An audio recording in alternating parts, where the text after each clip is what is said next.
At ito na nga guys, bali sa araw na ito ay pupunta po tayo ngayon dito sa Muntikong Alad. Ang alad po guys ay isa po yung ayan, alad po yan ang tawag. Lagayan ng mga baboy. So ayan, ang alad na ito ay hindi amin. Opo guys, bali ang alad namin ay nasa likod pa. So ayan.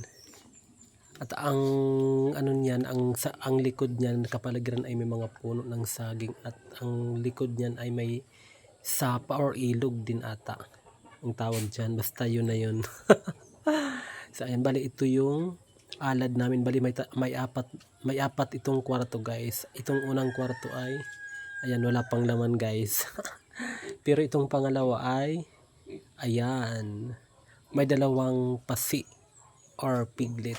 So ayan, dalawa, ay nagulat pa, bali dalawa sila. Tapos pag medyo malaki na ay ihiwalay yan, ilalagay na doon sa kabila.